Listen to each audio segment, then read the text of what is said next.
Missed an episode of your favorite podcast? Choose from over a decade of content in our archives, not just the latest episode. All free at gcnlive.com. This is your call to action. Get prepared, America. Economy, survival, energy, disasters. This is USAPrepares.com. Informative radio, educational radio. Interact now by emailing instructor@USAPrepares.com or text at 434-390-7953. Class, please take your seats. Now, your instructor, Vincent Finelli.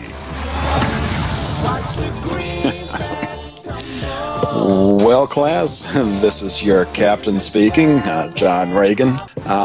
It's been interesting. I got an email from Vincent on Sunday asking if I'd like to take over the show while he takes care of some of his farming chores.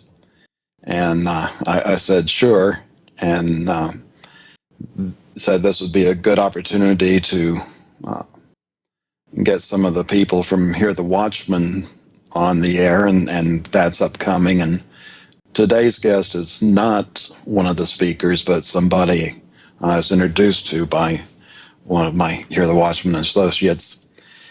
And it's going to be one of the more disturbing shows that we've done here.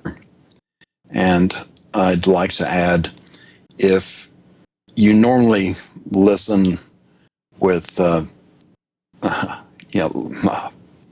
young children present, today is not that show. You either want to put on some headphones or listen at another time that's more private. While it's not graphic, the subject is one that I don't think you'd want to try to explain to young children. In my opinion, it's probably something you should be talking with your teenagers about, and as a parent, you would have to decide whether or not you want them listening. And I've not touched on this much myself. It's a huge topic that's constantly changing, and this gets into they've put a gate on it, because of the association that pedophiles use for hiding what they're doing by using pizza references. And it's something that's not new. It's something that, those of us that don't engage in this type of activity, in a polite conversation, just don't talk about. Before we get in there, I do want to give you an idea of some of what we do have upcoming. I'll have Derek Gilbert on Friday from Skywatch TV, and I was looking at some of what he's going to cover, and that's going to be outstanding as well. Next week, I'll have Pastor Casper McLeod on with me Monday, and the second hour of Tuesday will be Pastor Carl Gallops. And today, our guest is John Green. Welcome to USA Prepares, John. Thanks, John. Thanks for having me on. I appreciate it. Well, why don't you tell us how you got into researching this area? Well, pretty much it was something that I had been looking into as far as the WikiLeaks, email from the releases around the election time. A lot of this stuff came out, talking about Trump and Hillary and all that. So I was, I started looking into what was written in the emails, specifically from the Podesta emails and then there was the DNC emails. And when you start to connect dots, a lot of things just seem to fall into place, and in very obscure places. you had mentioned pizza, and it's really a strange thing. I've never heard of this, but then when you start looking at all our the celebrities, Miley Cyrus and Macaulay Culkin and these different people that push this whole pizza meme, it's very it's strange. It's just really bizarre. When you start looking at the FBI, what they use for their symbols, what pedophiles would use for symbols, a lot of these things are all connecting into this pizza theme. And one of the things that I really was surprising was when this whole thing broke, this whole story, there was a company called Best of Pizza that had actually changed their logo immediately. And they changed their logo from a pizza-looking symbol that was actually used by the FBI has an alert towards, what it indicates pedophilia. They immediately changed it to something else. That's kind of strange, and it's just another piece of this whole puzzle. So, that just warrants more investigation, makes you look a little closer, and there's so many people looking at this. That's what really amazes me, is that there's so many people looking, but yet mainstream media doesn't talk about it. Either they're afraid to, or they're somehow silent. Well, we can look throughout history, and in the elite class, there's been a history of all kinds of sexual perversion, including homosexuality and pedophilia. And that has been brought forward into modern times as well. I just saw a headline yesterday that there may be 30% of Congress that are involved in this type of activity.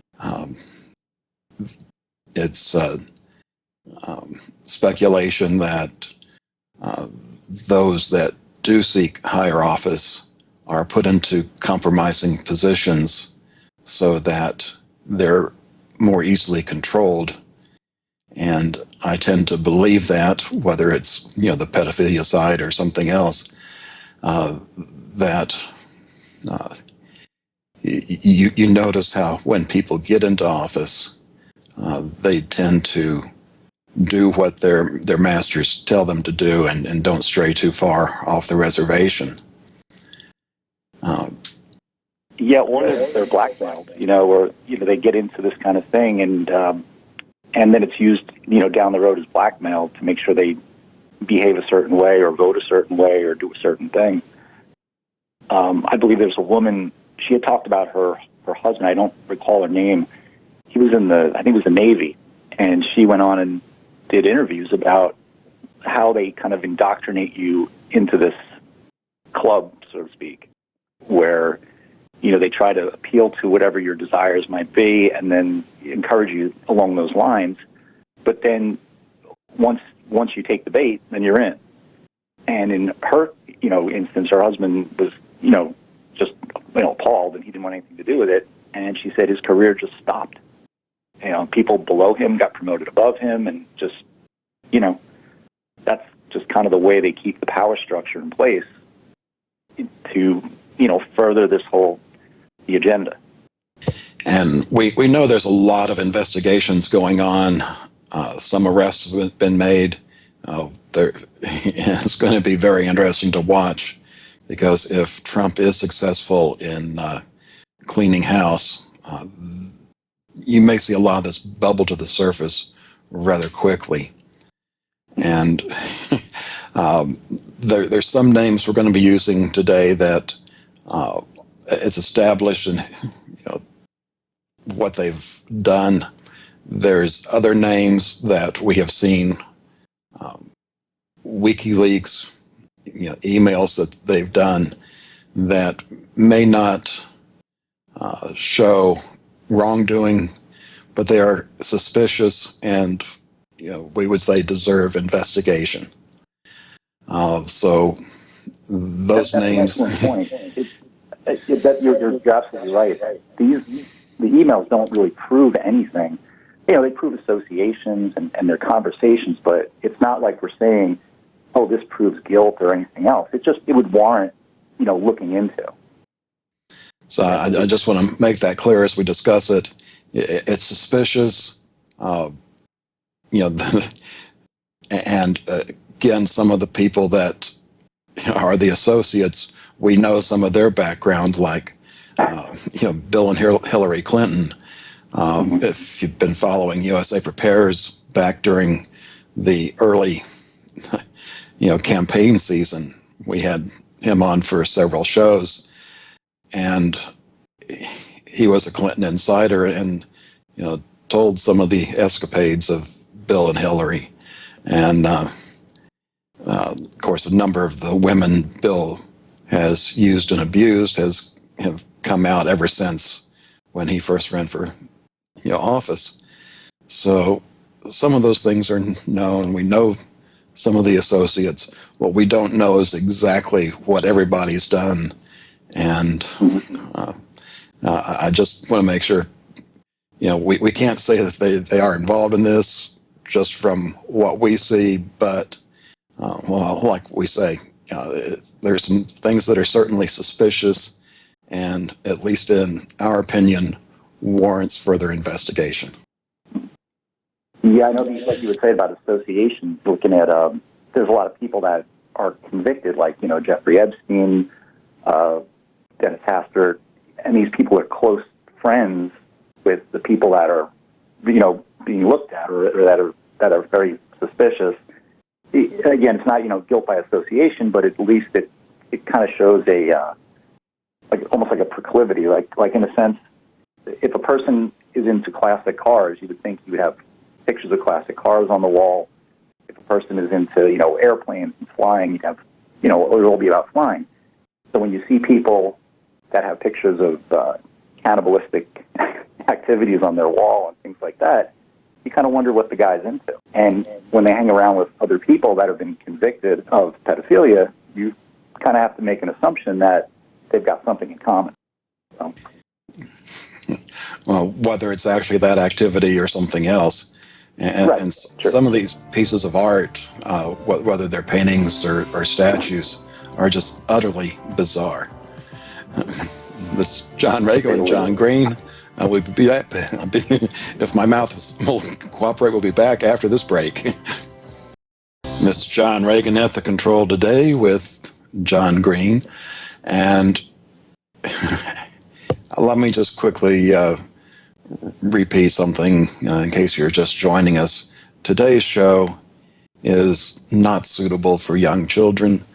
So if you normally listen by speaker in front of your children, don't do that today. Either put on headphones or listen to this on the podcast at a later time when they're not likely to hear it. We are working on the subject of pedophilia as it relates to our current environment here.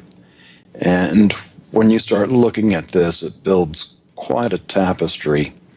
And what we hope to do with today's show is to build that tapestry for you so you've got a picture of where things currently stand. And hopefully this will also help you protect any children or grandchildren you have, as well as make you more aware of some of the things behind the scenes in the political environment, the entertainment environment, and ultimately this ends up getting into the good old spiritual environment with a character that unfortunately, according to one survey, 60% of Christians don't believe in, and that is Satan. So, John, where would you like to start this? There's a number of pieces to this puzzle, and it's kind of, you just need to start somewhere and build it out, like building a jigsaw puzzle. I really like your flow there. That's good. I think what you just touched on is perfect. We're talking about the entertainment business and the people that they get into this, these positions of high influence. One of the most recent ones was the Super Bowl halftime show. You look at the last few years, who's been doing the Super Bowl halftime shows? people have one connection. Well, first of all, the symbolism in the shows is very biblical, satanic.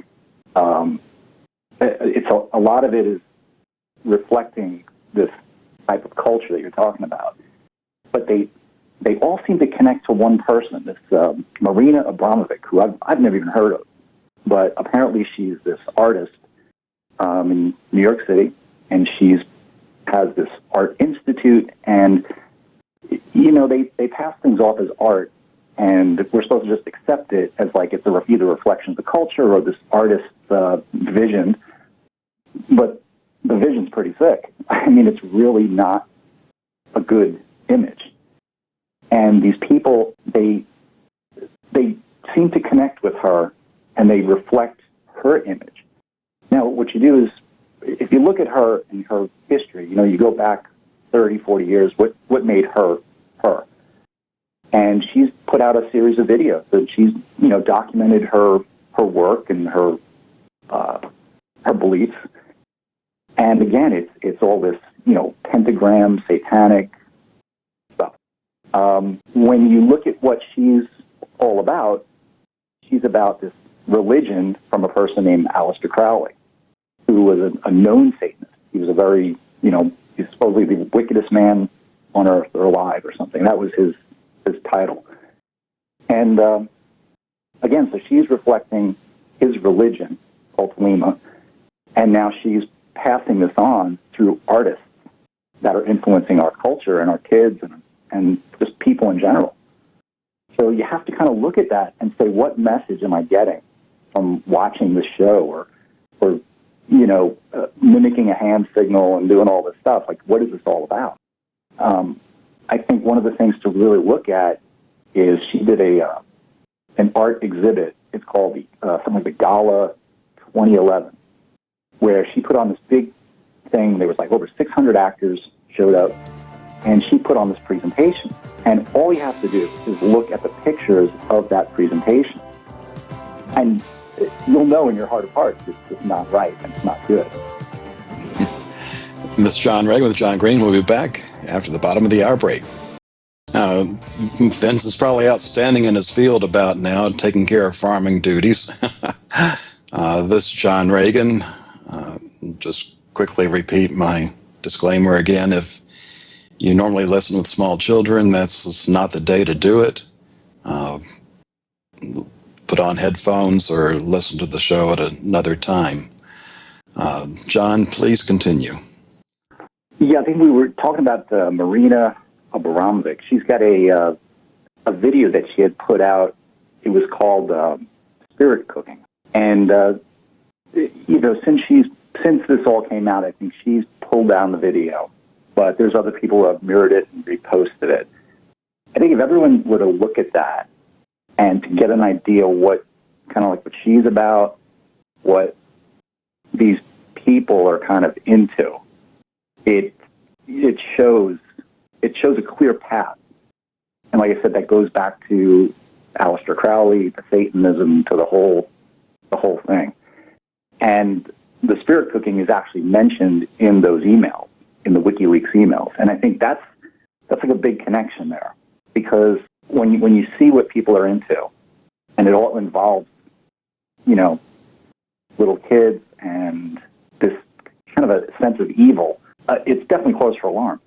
And like you had said earlier, we want to do this to protect kids and to protect people who are unaware that this kind of stuff exists. So that's kind of the purpose of bringing all this out. And as painful as it is, and no one wants to really look at it, you kind of have to, because it's part of the reality of the world we live in. Yeah, I talked about the spirit cooking when the information came out. And in case you missed that show, it includes bodily fluids like what women discharge at that time of the month, and what men excrete during an orgasm. So it's really disturbing type stuff for those of us that are not into that type of thing. Yeah, and interestingly enough, that she actually said that these were recipes that were taken from Aleister Crowley's book. So in one breath, she says, I'm not a Satanist, I'm just an artist. In another breath, she says, well, yeah, but I take the recipes from this known Satanist and I practice them in my house. She then says, someone had asked her, what's the difference between art and, Satanism or, what you're doing? And she originally had said that, well, art, if it's in a gallery, then it's art. So anything's fair game. But if you're doing it in your home, well, then it's something else. But she's admittedly doing it in her home. So what's the, what are we supposed to conclude from that? So at a minimum, it requires, or people should be looking into this. Whether agencies should be looking into it, anyone should be looking into this, because it's important when people like this are shaping the culture that we're all living in and watching on TV and, going to sporting events and all that kind of stuff. So that's, it fascinates me, the tie-in between the whole Satanism thing to this issue. And it's actually interesting that in the past, few weeks, we've had all these arrests of pedophiles and pedophile rings, and it's not on the mainstream media. 474 people in California, yet you don't really see that on Fox News or any of them. I find that really interesting.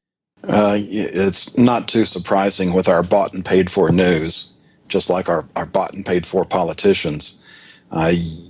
You won't see a lot of information that we talk about on the news simply because they cannot afford to speak anything that goes against or puts their advertisers in a bad light. And because that's where most of the money comes from. It's not like PBS where they get a good deal from the public.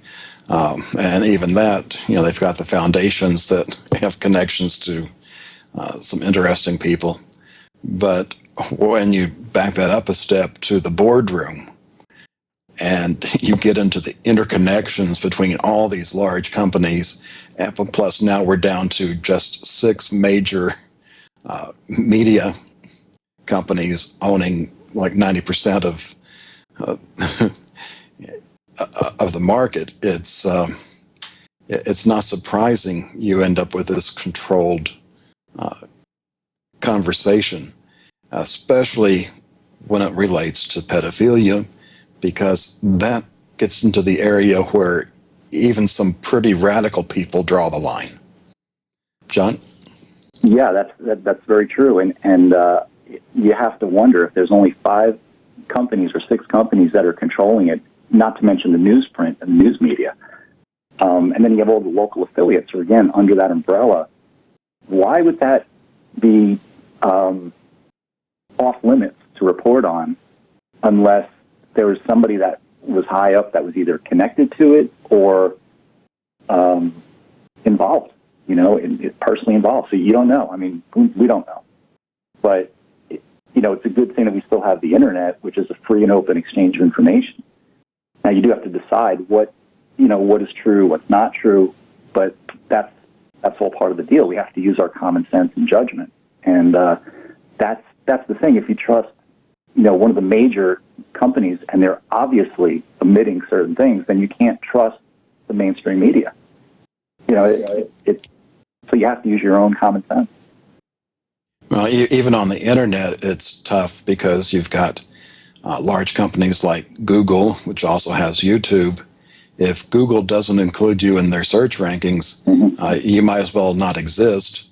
And with YouTube and also Twitter and Facebook, if they don't like the topic, you either get your account suspended or you get so far down in the conversation that nobody would ever see it. Yeah, that's one thing I've noticed. I had done a few keyword searches on, I think it was Bing and Yahoo, and I got a certain set of results. When I went to Start Page, which is kind of like a Google search, it came with a whole different set of hits. And so you have to think that, well, somebody is actually filtering these results. And it's not like I had some kind of, adult filter off or anything like that. It was just, but it's interesting how they're keeping searches now from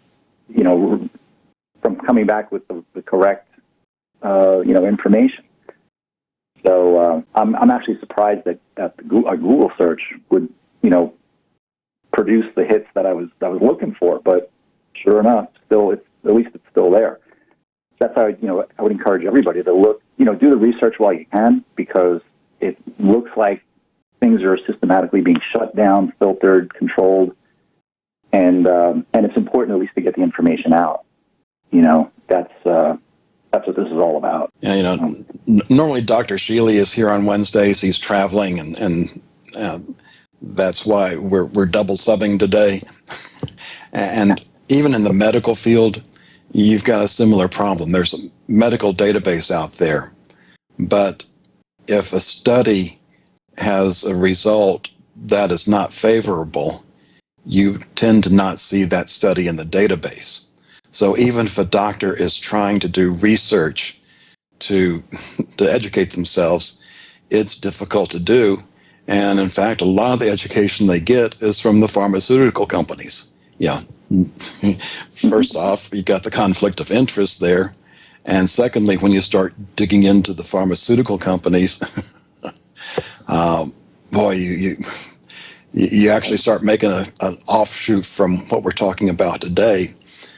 Because back in the 1920s, the medical schools got a lot of money from people like the Rothschilds, and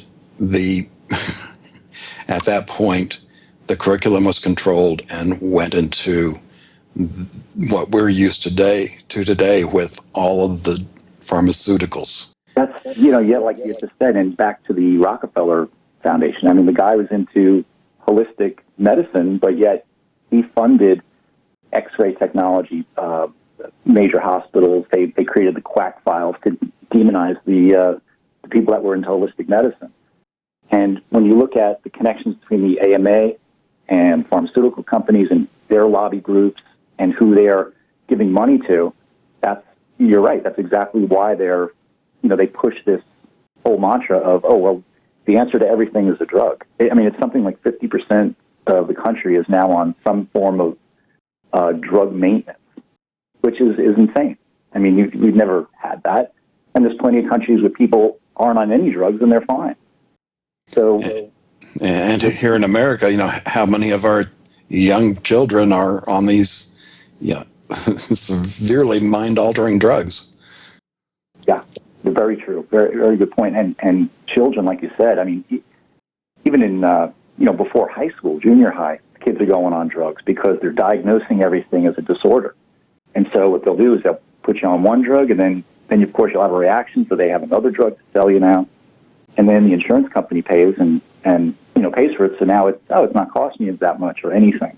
So then you go on another drug, and it's just this perpetuating of this cycle that there's almost no getting off of, unless you have to really, you really try. First, you have to be aware of it, and then you have to try and go through a lot to get off of these drugs. So, and then that's that. Then there's vaccines. That's a whole other issue, but it's all connected. And so people just have to be aware. They have to see that there are alternatives, and they have to be careful of the diagnoses. When you have doctors in the AMA telling doctors, here, this is how you treat, whatever symptoms, it should be up to that doctor to do the research and see, well, do I really make that connection that's, something that requires a drug, or maybe it's something in the kid's diet or a person's diet. This is John Regan, and we'll be right back in about 3 minutes. It's John Regan sitting in for Vincent today, and I took a peek during the break. There was a show on Hagman and Hagman Thursday, January 19th, and hours 2 and 3 was a former Satanist, and that's a show I would recommend you listen to. It's disturbing as well, and he talks about sacrifices, and also how even people in his church, which was a Baptist church, high-level people, were part of his coven. So it's this whole spiritual warfare aspect of what we're talking about is very real, and your church may be more involved than you want to believe. John, we have about 5 minutes this hour. Which part of this puzzle do you want to address during that time? I like what you just brought up. I think that's a very big part of it. When I started looking into the Church of Satan, was started by Anton LaVey, I guess back in the 60s. And if you look at all the symbols, all the everything that they stand for, it's kind of what we're seeing today. It's just back then it was underground. And so that was like a very, almost like a secret, sect or cult. But then projected today, we're doing the same symbols, and now it's all going mainstream. And it's mainstream in our entertainment industry and everything. But when you trace it back to that, you have to focus on what it's about to understand what today's is about. Because today, everything is being pushed off as, it's just the culture, it's just, fun, it's this, it's that. But when you look at the original intent back in the 60s, it's the same thing. And actually, Satanism isn't so much the worshiping of Lucifer, it's the worshiping of yourself. And when you start looking at that, you look into Aleister Crowley, doest thou wilt. They're all saying the same message. Don't worry about anything, just do what you want to do. Marina Abramovic has a thing, just do it. Like Nike, just do it. Everything is like, do things without the repercussions. Don't worry about the repercussions. Just do what you want to do. And it's easy to sell that to people. It's easy to sell, the concept of greed and get as much money as you can and do anything you need to succeed. And that's the problem, because when you take the moral conscience out of it, then what do you really have? You have this endless pursuit of money, power, fame, pleasure, but to what end? You hurt people along the way. And that's kind of what Church of Satan was about, and of course even before then, and that's where it's going today. So where the only measure of success is how much money you have, how much powerful, how much fame, and it's empty. But that's the big lie. That's what we're sold. So when you trace back the roots, it's a lot easier to understand the current culture, rather than to just look at today's culture and try to figure out what they really mean, because it's all just history repeating itself. And some of these families are, multi-generational witches. And, what they will do is they'll choose a young woman, take her out of school. They'll bring in a wizard from another coven, impregnate her, and they'll use their own midwife. And so this baby has, no recognition to the world, and they will use that baby for a sacrifice. Yeah, that's. I think Kathy O'Brien talks about that. There's a bunch of people. It's actually funny not funny, but when you look at these old shows like Oprah Winfrey, and they have Satanists that are brought on, and people that escaped cults. Listen to what they say, and they're saying the same thing. But it was back in the 70s or 80s when we didn't really know, or most of us weren't aware of what this was all about. You'd see a show, and you'd say, oh wow, it's just bizarre. It's horrible this happened to this person. But we didn't realize how prevalent it was and actually globally, not just the United States, but globally. And that's the crazy part about it too. When you start looking at all these things that are happening in Europe, Australia. John, hold on right there. This is John Regan. We'll be right back after this top of the hour break. This is your captain, John Regan. In case you're just joining us this hour, welcome to USA Prepares. And today's show is quite informative, but very disturbing. If you normally listen with young children present, I would encourage you to either use headphones, have them leave the room, or listen later from the podcast. We're talking about pedophilia and related issues, and it's just not a suitable topic for the young ones. Vincent's out doing farming work. In fact, he just emailed me last night saying he's going to need a couple more days than what he'd planned on, so I'll be guest hosting through Friday next week. And during that time, I'll be bringing on a number of people that are speaking at the Hear the Watchman conference here in Dallas, March 31st through April 2nd. I really hope you can make it. Really good information. And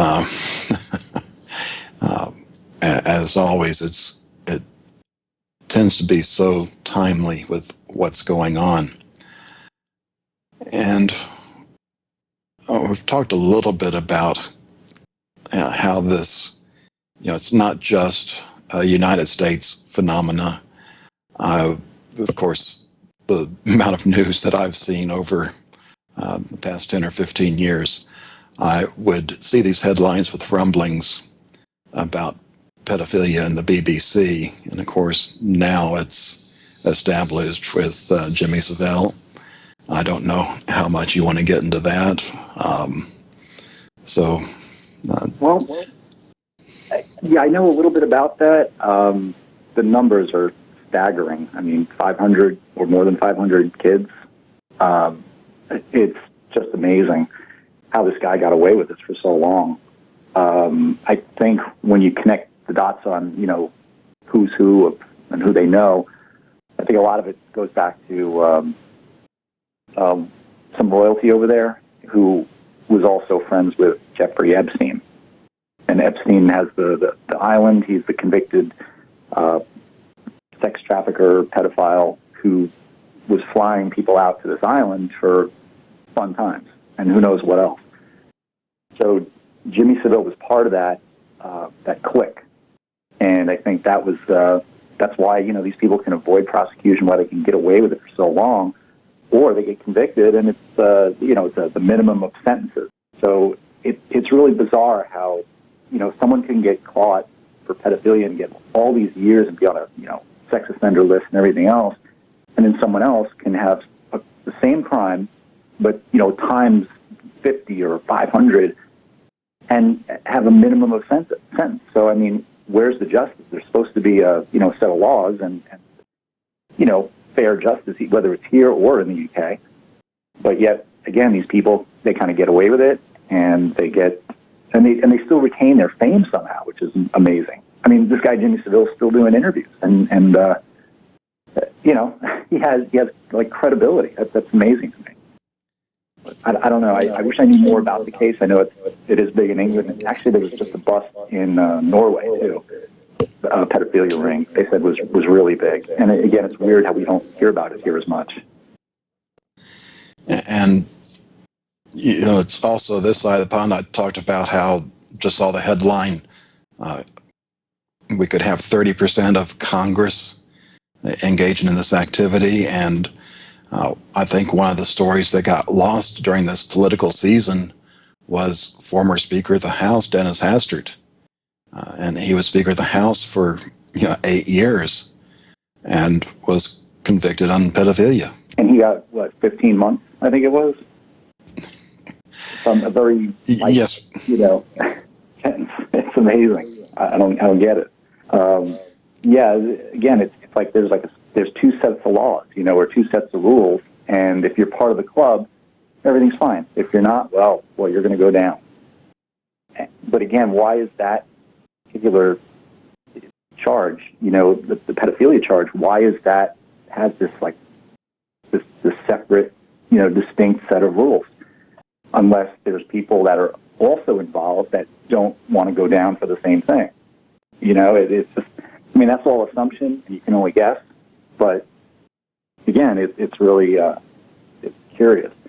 I know there was someone in Australia too. They were uncovering a lot of things that were going on down there. So it's not even just the UK and the US, but down there. And then you wonder how many countries that this stuff goes on where there are no prosecutions. The very minimum in Haiti.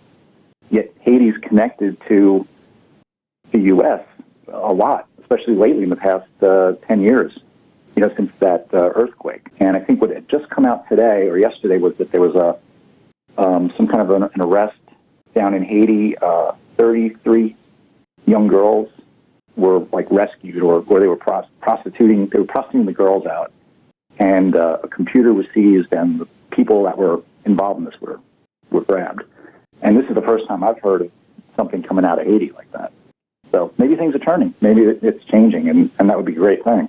Kind of put a stop to it, or at least slow it down. Well, I'm not sure how well that would happen, but it at least needs to be exposed, because for far too long,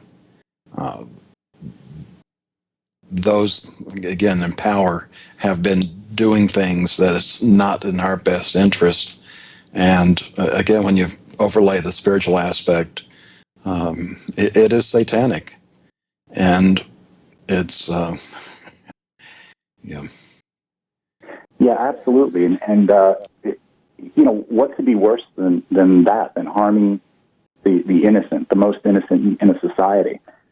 And if Satanism, or Satan is the antithesis of God and Christ and everything, then why is that so prevalent? And then why are those deeds getting glossed over or covered up? It's like there's this, it's like an evil force that just helps protect and keep it going. And that's, like you said, the first thing is to raise awareness so that people can see what's going on, how you act or react to it. That's the next step. But the first thing is to get people to see what's really happening. And like I said, if what's worse than that, really, than harming, little children and sex slavery. And when you had said about, kidnapping someone, having them have babies to then use those babies in a sacrifice or something like that, it's just horrific. I mean, it doesn't get worse. I found it interesting on us listening to the Hagman show from last night, and they had a guy that was a Intel asset, and he talked about the Air Force that the Intel group has, and they would do things like run cash, gold, drugs, and young children. Commoditizing children and human life, really, and just that's horrible, and it's sad that there's such a market for it. It's unbelievable, actually, but the fact that it exists, and you have to be aware of that. I don't understand it. I mean, I guess there's others that do, and they're the ones that have to be exposed. But I think it's great. I give you a lot of credit for doing this show and for exposing all this, because it is a hard subject, and it's hard for a lot of people to accept and to even want to look at. Especially when you have your own family and you think, oh, everything's fine in my bubble, but these things are happening to kids across the country and around the world. And when you hear about kids disappearing and when you start looking at the numbers, it's staggering. I mean, really. I know there's companies now selling, ID bracelets and things that are, you can be alerted to where your kid is. I mean, there's a reason that exists now, because there's so many abductions and so many of these things happening. And, raising awareness is the first step. And you could even take the side trip onto what's happening with, and talk about a horrific name, Child Protective Services. They'll take kids away from their parents, and no telling what type of family, and not necessarily a normal type family, they get put in with, and a number of children disappear from those settings as well. That's another thing that's crazy. If you look at the people that are in charge of, quote, protecting these children that are being taken out of their home by force, and then these people almost have no accountability, or they're in a system that is just, using them. And, one of the things that comes to mind is the Franklin cover-up back in the 80s, where you had, all these kids out in Boys Town that were then flown out to D.C. and everywhere else and being used for, for fun. And, here it is, you think that these organizations exist to protect the kids, or, they're going to take your kid because you didn't vaccinate him, and then they're going to vaccinate the kid anyway, and then he's going to wind up in a foster home or in some group home where he's going to be farmed out. I mean, who's watching the watchers here? Well, I shouldn't say watchers. These are the people that are protective services, but the people in charge are actually, have pretty disturbing track records. It's just something that has to be looked at, and it has to be gone through and said, is this serving the common good? Is this serving us, or is it serving people who have an agenda to, use these kids? It's John Regan. We'll be back in a few minutes. If you're just joining us, today's show is not suitable for young children. Topics you probably wouldn't want to explain to somebody that's still young. And if you don't find it disturbing, I think that's an even bigger problem.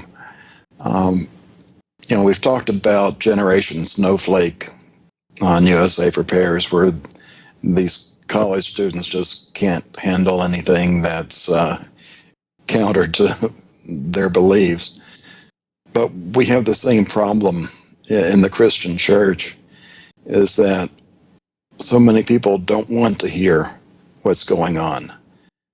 We have all these cotton candy Christians that, just want to go to church and use it as, a refuge from the world.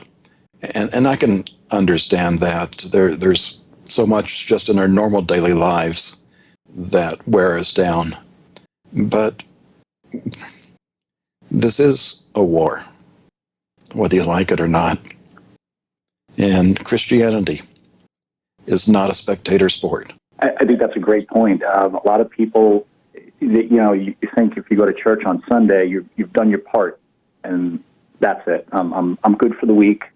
But it's so much more than that. It's supposed to be more than that. It's about living your life in a good way and really helping others. I mean, to help the church and then hope that the church helps someone else is kind of putting blind faith. And I don't think we're supposed to do that. I think, personally, I think we're supposed to help other people in our lives, directly and maybe indirectly, without relying on an organization to do that.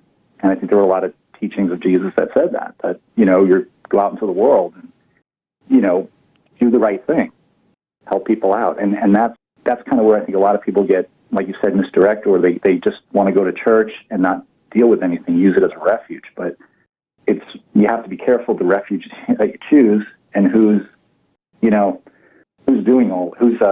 distributing the money and who's helping who. The Vatican, there's a lot of things that come into question about that. Some of the buildings that are there, things that have happened with priests and things like that. And, you kind of have to look at it in a way of, are they serving the interest of the general population, the good of the general population, or are they kind of serving their own interests? And that's something that everyone has to decide on their own. Where they put their spiritual, leaning. Yeah, and there were just headlines this week, more Catholic priests associated with pedophilia. Yeah. And what happens? They get shuttled off to the Vatican and protected. So it's like an institutionalized protection I would say racket, but you know what I'm saying? It's a very they're protecting the people that are supposed to be protecting and spiritually leading the people, us. And I don't see it. I see a lot more. I mean, I'm sure there's wonderful priests and people that get into it for the right reasons, but when you have this I don't want to say subculture, but another group of people that are supposed to have a direct channel to God, and they're they're not holding those people to account, the people that are doing the harm. That's a huge problem. And you have to wonder, when you're giving money to that organization, where's it going? And why can't they feed the world? And why is there all this, hunger and poverty if they're the richest nation in the world is the Vatican? Why are they exempt from the World Health Organization, listed as an observer? That's just bizarre. I mean, if you're part of the world, then you should be part of everything. So, I don't know, there's just, to me, there's a lot of questions when it comes to that, and especially going back to the pedophilia angle. Why are these people not being held to account? And how is it that they have this kind of protection around them? So, called a lot of the questions. Well, we'll be back after this break, and when we come back, why don't we talk a little bit about somebody that's also in the news, George Soros. This is John Regan sitting in for Vincent. Again, if you're just joining us, today's topic is not suitable for young children. Take whatever action you need to do on that.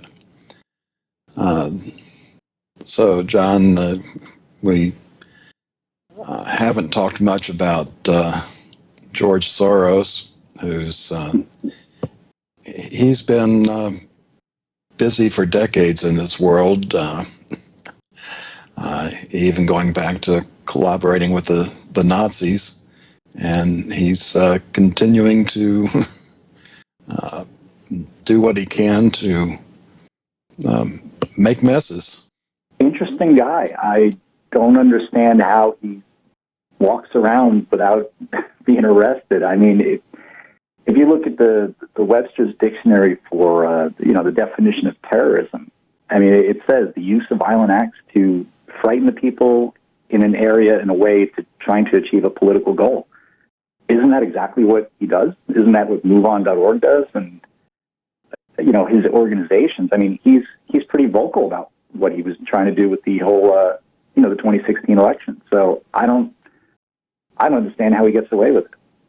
Well, we are starting to see countries push back, and since we should see an attorney general in place this week, it'll be interesting to see if this administration takes any action, because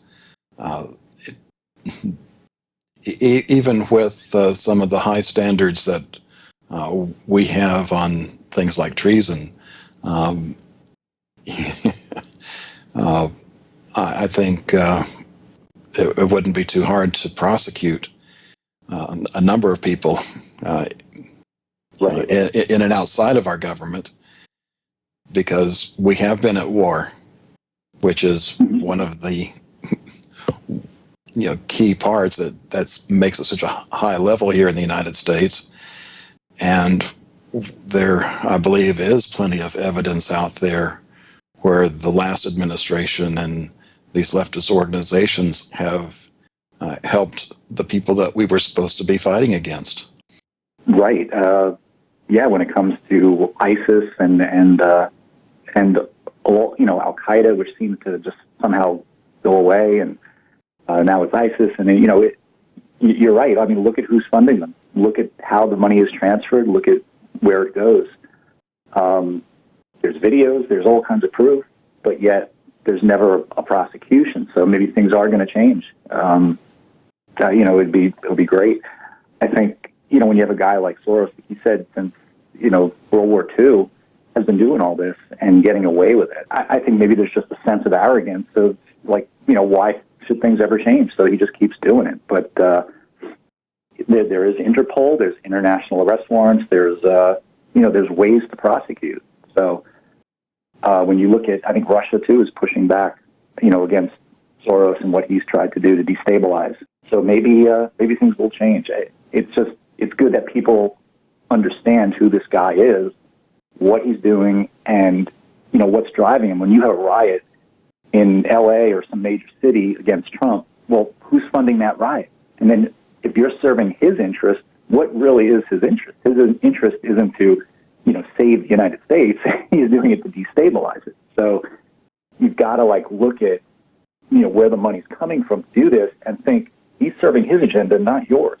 So you might be a happy snowflake, like you said, trying to riot, trying to destabilize a president that you don't agree with.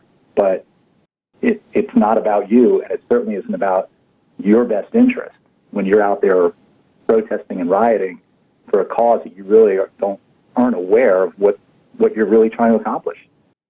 I mean, I don't understand the whole idea. You know, Trump is elected. He's the president. And why would you spend the day running around with signs? Are they going to suddenly, he's going to step down? Because it just doesn't make any sense. So hopefully people can follow the money, they can follow where it's all coming from, and then look at the person and look at his agenda and what his agenda really is. Maybe you think twice about protesting, maybe you think twice about carrying the sign and, breaking things and rioting just for the sake of doing it. Because the person who's going to pay the price is the protester who gets arrested. Trump's not stepping down. I don't think it's going to happen. So you have to think, what am I serving here? And like you said, just follow back in history. The guy's pretty much shown his agenda. He's shown what he's all about and what benefits him. So it's easy to find out. But did you have any other thoughts about him? I know he has a son. If we wanted to, we could probably do a whole show on him and what he's done. I think probably ought to, we're getting towards the end of the show here. There's another friend of Bill, Jeffrey Epstein, that has been in the news. Would you like to discuss him? As far as Epstein, I mean, he's strange guy. I honestly don't know where he made all his money. I know he's like some kind of a mortgage or loan broker, but here's a guy running a private island, in the Caribbean. He's got all these friends and associates, and including Alan Dershowitz and all these people. Now you have the Clintons, and you have all these powerful people taking these flights, from the mainland or from the United States to his island. The pilots are the ones that actually kept the record, and I know there's some of the girls are actually suing because of what's happened to them. These minors, these young girls, and the flight records were pretty much the conclusive evidence that here's who was on the plane. So the pilot is just writing the notes by law that he's supposed to do, and so you have to look. Here's a guy who's now convicted, pedophilia, the whole thing, the sex trafficking, and now you have these people, on his plane going to this island, and the same stuff is going on. It's not like he stopped, it's not like suddenly everybody's older, and that's the thing. When you look at that association and the flight records shows how many times these people traveled on that plane. So that's provable documentation. It's all right there. Again, it takes a minimum of research to see what's really going on. And I know there was a lot of people involved in those flights, and pretty high-ranking people. Now, I guess the big question is what happened on the island. That's something we can only assume, but according to the lawsuits of the girls, they have basis and they have foundation, and that's why they're going into court. So as far as where we're at today with that, I don't know. I'm not sure. But again, these people that are high up have to answer, I think, for what they're all about, what they're doing, associating with the guy. It's like we said early on, there's pieces that we do know that have been made public, and there's pieces that are suspicious that warrant investigation, and this is, again, another one of those cases. Also looking at Hillary's best bud, Huma, and right. Her husband's appropriately named Wiener. Yeah, you can't make that type of stuff up, and we could even get into a side trip there with the Democrats, especially the last administration, their connection with the Muslim Brotherhood, the high-level offices that were held by members of Muslim Brotherhood, and we don't even have time to get into some of that. But what would you like to address in that area? Well, it's interesting. Her family, I mean, the Saudi connection and her family, they're all part of it. It's not like you have to really, dig deep to find out. And as far as the husband, as far as I know, that laptop was seized both by the NYPD and a copy went to the FBI. So there's a lot of people that know what's in that laptop that supposedly had everything, like 650,000 emails and all this. So I'm wondering when that's going to come out. But again, that kind of just substantiates the claims that are made, in all these areas. As far as Huma and her family, I mean, that's really easy to trace where their association is. And then it's interesting that the people that she's associated with are funding ISIS and the group that we're supposed to be fighting, who, for some reason, for the past 2-3 years, we can't beat. But yet Russia comes in and within a few months knocks them back tenfold. So again, that's an interesting tidbit of what's really going on. So I don't know. I haven't heard a thing about Huma lately. I don't know what she's doing, where she's at. I mean, obviously Hillary's kind of gone dark too. She was in the news every day, even after the election. So I think now everything's kind of, there's like an acceptance that Trump is in office, and where this goes, is anybody's guess. Certainly interesting. And it's not like they can blame Weiner's laptop on Russian hacking. And yeah, all that does is substantiate all the claims. That's just like icing on the cake. Because even without the laptop, all this stuff still exists, and it's all pretty much verifiable. All that does is solidify. Oh yeah, no, that is what happened. So interesting that you'd have a file name goes to life insurance. Like, in other words, if something happens to me, this is what's keeping my life safe. Because if this information gets out, it'll bury all of you. So it's interesting that he would have that titled that way and everything. So hoping to see what happens when that comes out. And then the dinosaur media is trying to push that, it was Russian hacking into Podesta's emails. And that's not what happened. He was sent an email that was a phishing expedition. And he even went to his IT people saying, is this good or not? Because this, I think it was Google to go in, needed to reset his password, and it wasn't Google. And he goes in and gives his password away, and Shazam, right, there goes the emails. Which his password was password, which is so high security there. It's John Regan at the controls today. John, we've got 5 minutes left. How would you like to wrap up? I just want to say, I guess, about the Russian thing. That was interesting. We had ended on that. The Russians, supposedly, or Putin hacked our election. I think that's so silly. It's like a lawyer's tactic of shifting the conversation rather to not what's in the emails and what's in all these WikiLeaks things, but rather let's demonize where it probably came from. And they had all these people in the CIA and, upper parts of our government saying, oh, yeah, this is what we're pretty sure that this is what's happened. But yet there was no proof. And so it was a way to shift the conversation for actually months, which is incredible, into this end, a dead end, in a sense. So this way no one's ever held to account. It's just, let's just look at where it probably came from. And then now that it's all over and, Trump is in, it's like, okay, let's just move on. But we're still never addressing what was discovered.